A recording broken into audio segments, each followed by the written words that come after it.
Japan is the quintessential of a developed area despite of their geographical location. It is a living proof that you should not run away from your problems, but rather you should face it with your own strength to get long-term impact. Proposition posits to you two layers of setup here. Firstly, let's contextualize the areas that are prone to disasters. Panels, notice that disasters can come in two ways. A, it can look like natural disasters, which means that these areas has already been like this for a long period of time because of geographical locations or nature's natural stuff that humans just can't control. This looks like villages in Merapi or seashores in Japan and other locations. But then it can also look like societal disasters. These are disasters that happen, these look like conflict zones, disasters that happen because of unstable political regions in this volatile geopolitical world. This looks like the Middle East and other areas. But also panels, notice that the majority of the demographic living in these kinds of places are usually the local people who were born there, since it's safe to assume that nobody wants to migrate to these areas using just simple cost-benefit analysis on the fact that they are prone to disasters. But also secondly, the fact that they usually stay here because they have this sort of attachment because it is where they are born and they are the original people who have built a community there and it is their culture over there. Second layer on my setup about how would this look like. Notice that A, the motion states prioritizing. Hence, this means that both alternatives still exist.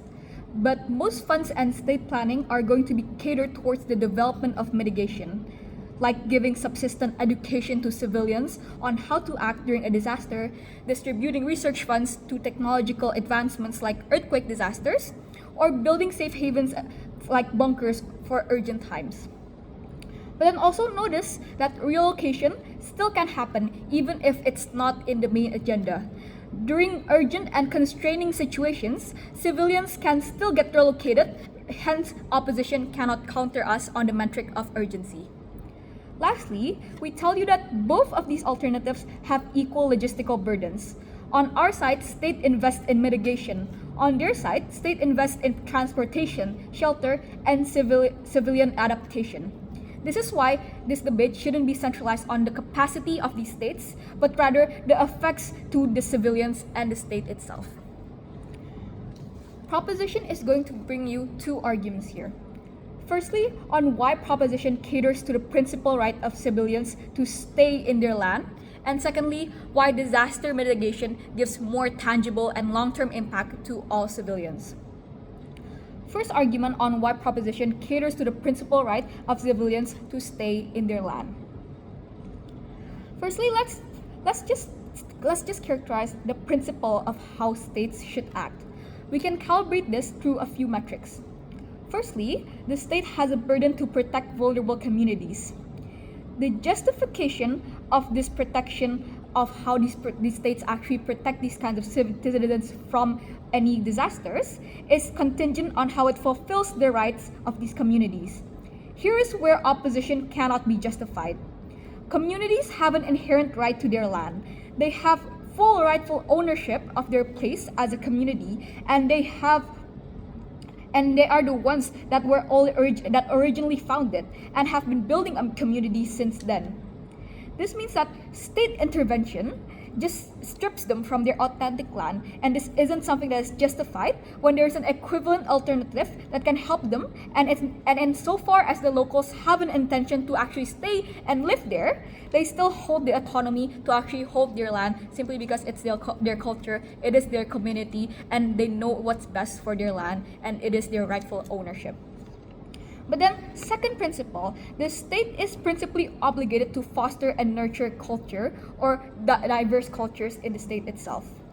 Most cultures are interconnected with where communities live themselves. Geographical location affects the development of a culture. This culture itself can only authentically exist when it is within its original environment. This looks like the hunting culture in woods, etc. When opposition intervenes, you deteriorate the value of a culture that has significant meaning to communities and the literal identity of these people that live here. Tackle on why proposition fulfills these principles. Notice that proposition gives them fully fledged autonomy on where they want to live and how they want to develop as a community, while still putting in an effort of protecting them. By disaster mitigation, you don't put any burden on what the civilians do or where the civilians should live or constrict the actual choices of these civilians. You only enrich them with education, technology, and facilities. This is also what you should take into account when weighing panels, because our side respects the inherent right and autonomy of a community and culture. Theirs can't because of the nature of moving them to a different place because of relocation. But even if we take on their best case scenario and say that maybe these communities actually don't want to move and actually want to move and don't want to stay in their original lands, we still win because of my second argument, why disaster mitigation gives more tangible and long-term impact to all civilians. Notice that disaster mitigation means that you also fund technological and logistical development through research and implementation. Here is why it is something that is important. Firstly, technological development is timeless and permanent. This means that advancements aren't affected by economy, the volatile geopolitical world, etc. When you make an advancement, it will always be there unless all your creations are suddenly abolished from whatsoever of the source. But then secondly, technological development isn't exclusive to areas that are prone to disasters. That is to say that technological advancements can also be implemented to other areas too. This gives a marginal benefit that it doesn't only solve one single area, but it can also solve the whole country when any region is actually in dire disaster, and it can also give a marginal help by actually making effectiveness in government funds. But then thirdly, even if the state doesn't invest in research, you can still get benefits from educating the civilians on disasters and how to act. This doesn't only prevent more deaths, but it also gives valuable knowledge towards these people who these people can actually hold until their life actually ends, until they're old, and they can still pass it down to generations forever, which gives better permanent change. Let's weigh this. The impact of relocation is ephemeral at best.